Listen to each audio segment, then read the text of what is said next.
qui s'est véritablement passé à ce moment-là? Gérez donc ça, s'il vous plaît. Isabelle Maréchal. Mais c'est parce qu'à un moment donné, si on paye pas tout de suite, on va payer tout à l'heure. La rencontre, Maréchal Dumont.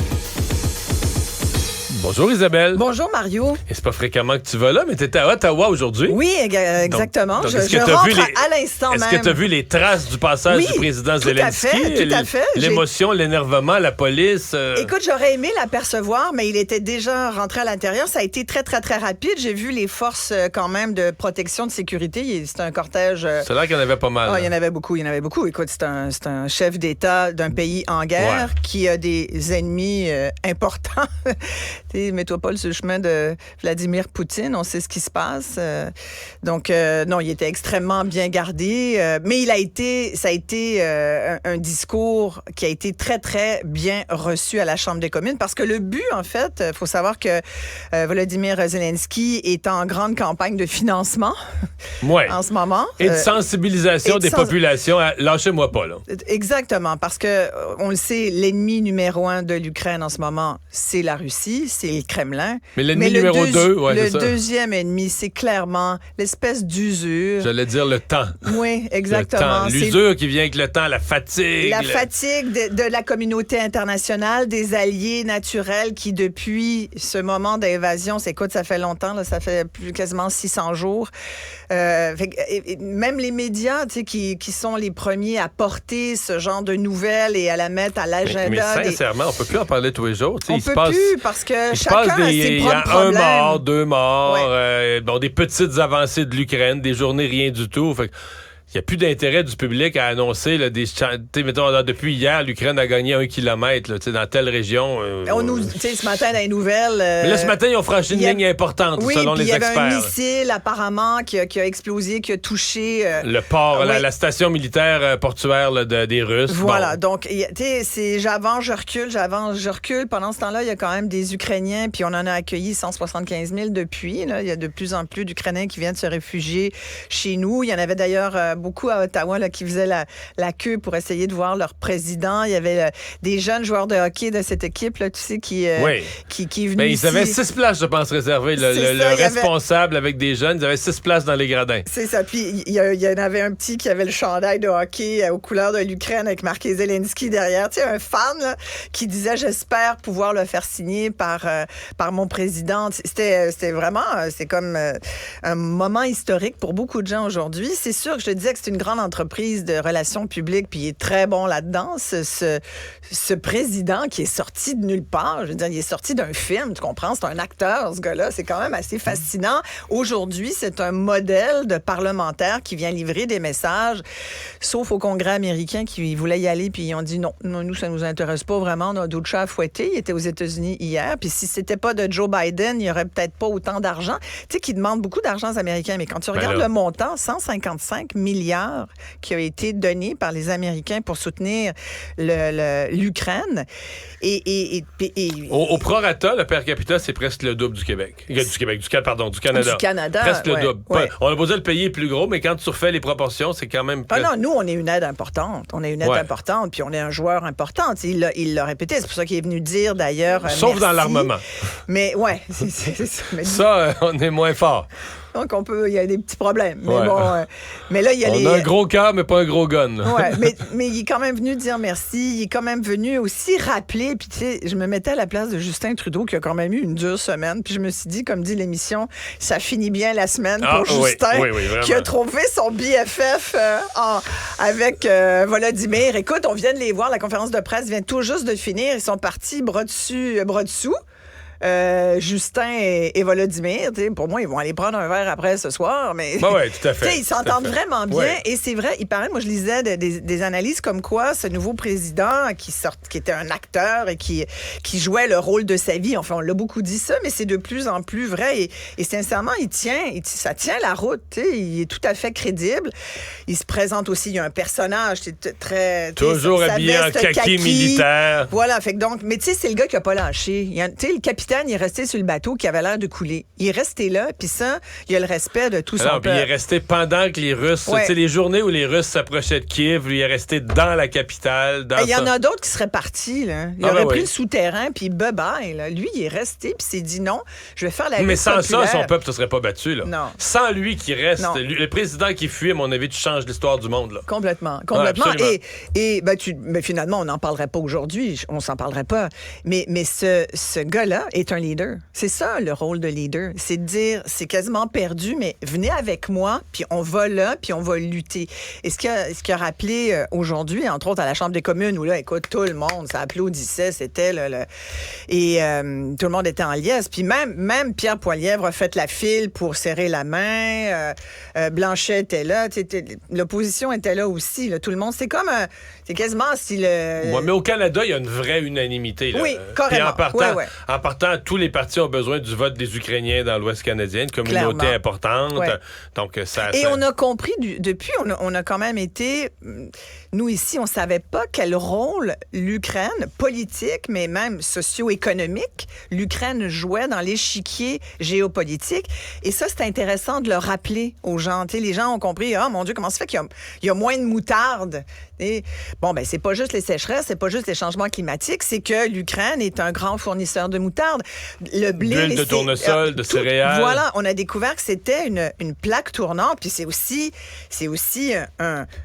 d'un point de vue géopolitique, ça fait barrage, tu comprends? Parce qu'on se dit toujours, le mot qui me vient, c'est en anglais, un buffer entre l'Europe et la Russie. Là. C'est un très bon terme, c'est carrément ça. Alors, tout le monde, tous les alliés ont avantage à garder vivant cet intérêt pour l'Ukraine et à donner des fonds pour soutenir. Et on a un extrait, d'ailleurs, du discours de Volodymyr Zelensky. Canada's leadership in sanctions against Russia for this war and terror really encouraged others in the world to follow your lead.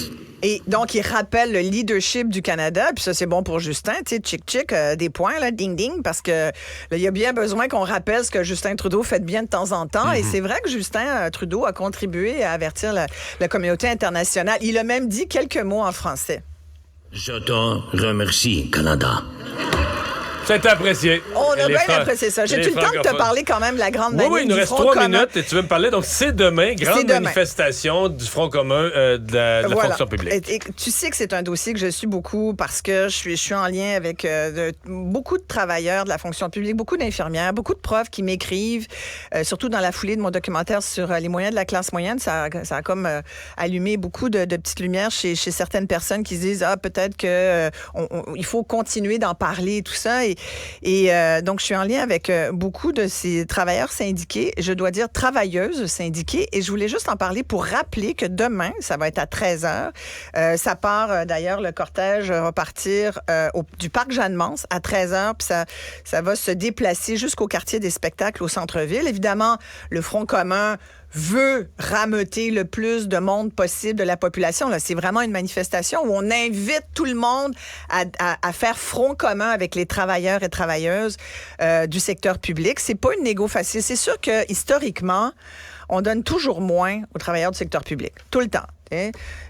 Puis si j'étais syndicaliste, je serais un peu tannée depuis 40 ans de me faire dire tout le temps, ben tu sais, comme regarde, on va donner 21% sur 5 ans à des policiers de la SQ, mais on va pas donner à des infirmières de la FIC. Isabelle. Viens pas me dire qu'elles ont eu des conditions les infirmières, incroyables. je vais dire plein de belles choses, ces infirmières, sur la difficulté de leur travail, mais ils font de l'argent. C'est plus vrai. Les infirmières font 100 000 et plus par année. En moyenne, jamais de la vie. Jamais de la vie. Jamais de la vie. Elles finissent par le faire avec du temps supplémentaire obligatoire. Je dis pas qu'il est facile pour la santé puis qu'il est facile à faire, mais il est payant. Non, elle se ruine la santé, Mario. Je sais que tu penses ça, puis on n'est pas d'accord là-dessus. T'as-tu vu les tableaux? Il y en a 3 qui gagnent en haut de 500 000. OK, mais quand c'est des... OK, il y a des policiers aussi. Pourquoi c'est correct si c'est un policier, mais quand c'est... correct. Non, c'est juste que des primes, d'autres primes, du temps supplémentaire... Beaucoup d'infirmières font dans les 6 chiffres. Mais oui, mais si tu le travailles, j'espère bien qu'on te paye. Il y a des chauffeurs de la STL qui font 110 000 par année. Ils sont assis dans leur autobus. Puis, je dis la STL, mais ça pourrait être n'importe quelle compagnie de transport. Puis c'est tout à fait correct. Si c'est ça qui ont été négociés, bien, tant mieux pour eux. Mais ce que je veux dire, travail pour travail. Pourquoi ça vaut pour l'un, mais ça vaut jamais pour l'autre? Surtout quand l'autre, c'est une femme. Ça vaut? Ben, pas tant. Ben oui, c'est juste que non, je te mais on dis prend juste pour que... acquis que les femmes, d'abord, premièrement, on a une culpabilité. Qu'est-ce que tu veux? On est de même. On est avec une culpabilité, on prend soin, puis on dit, ben on n'est pas... Elles me le disent, les filles. J'ai de la misère à laisser mes patients. Je viens de faire 12 heures. Je viens de sortir de l'hôpital. On me rappelle, on dit, es-tu capable de revenir à 8 heures? C'est tout ça qu'il faut régler. Fait que là, elle dit, ben je vais revenir à 8 heures. Puis là, elle fait jusqu'à 2 heures du matin. C'est tout ça qu'il faut régler. C'est juste que quand on vient m'ajouter et elles sont sous-payées, je décroche. C'est plus vrai. Ça l'a déjà été. C'est des conditions de travail toxiques. Voilà. Ça, je suis d'accord. Ce sont des conditions de travail toxiques. Et là, sur cette manifestation pour le Front commun, ce n'est pas que sur les conditions salariales. C'est beaucoup plus l'aménagement. C'est l'aménagement, dans le cas des infirmières et des enseignants, c'est l'aménagement des quarts de travail. C'est l'aménagement du travail. Dans le cas des profs, je pourrais te parler de plein d'enseignants qui disent ils veulent pas être forcément payés plus cher. Ils voudraient juste d'abord, qu'on arrête de les dénigrer, d'arrêter de penser qu'ils sont en congé 2 mois par année, d'arrêter de penser qu'à 4 heures, la journée est finie. Voyons donc, c'est parce qu'à un moment donné, il n'y aura plus personne dans les services publics, Mario. C'est ça qui s'en vient. Plus personne ne va vouloir y aller. Ils vont tout aller au privé. Ils vont tout aller au privé. Puis nous, on va arriver, puis on va juste faire de plus en plus la file dans nos services publics, puis on va de plus en plus être obligé d'aller payer au privé. Moi, ça, là, le 2 vitesses, encore là, c'est injuste, ça. On s'en va vers de plus en plus d'injustice si on tolère ça. Puis tu sais, quand on dit il n'y a pas d'argent, ben, moi, je trouve qu'il y a quand même pas mal d'argent au Québec, là. Regarde tout ce qu'on donne pour des grands projets économiques. Les grands projets économiques, on sort des centaines de millions. Hey, venez-vous-en, faites une usine de batterie, il n'y a pas de problème. C'est pour créer de l'activité économique, pour payer le salaire, payer le service public ensuite. Là. La semaine dernière, non mais d'accord, mais en attendant, viens pas me dire que tu n'as pas une scène. Tu as probablement de l'argent on a toujours de l'argent pour donner à Volkswagen, là, puis à d'autres entreprises qui veulent faire au pays toutes sortes d'usines. Regarde, la semaine dernière, François Legault, la même journée où on parlait d'itinérance, là, parce qu'on en a parlé, remarque, beaucoup la semaine dernière. J'espère qu'il faut continuer d'en parler, puis qu'on parlait de crise du logement. Lui, le premier ministre nous disait, hey, préparez-vous, là. Il nous a quasiment dit, attachez votre tuque avec la broche parce qu'on va faire des barrages. C'est ça qui s'en vient, là. On a besoin de beaucoup d'électricité. Mais ça va coûter de l'argent. Mais non, ça fait que ça, le gouvernement c'est un met choix. pas un sou là-dedans. Là. Il met pas un sou. Ça va tout être le privé. Ben non, c'est Hydro-Québec. Hydro-Québec va emprunter. Non, mais les barrages vont emprunter. Puis après ça, le barrage imprime de l'argent qui rembourse la dette. Puis au bout de 25-30 ans, le barrage est payé. C'est un investissement. Oui. Ben oui, c'est un coût certain. Je veux dire, la dette, mettons sur LG2, là, non, mais après, James, là, la dette est payée. Puis maintenant, ça imprime de l'argent. C'est sûr, complètement. Puis est-ce qu'on aurait la même économie aujourd'hui s'il n'y avait pas Hydro-Québec? Je te dis pas que c'est des mauvaises idées. Je te dis que tout est un choix. Tu comprends? Alors, après, qu'on vienne pas de me dire on n'a pas d'argent, c'est juste, moi, je pense qu'on a les moyens de se payer des systèmes publics qui respectent les travailleurs et les travailleuses. C'est ça que je dis. Après, parce que là où ça s'en va pas du bon bord. Isabelle, merci. Merci à Bonne toi. fin de semaine.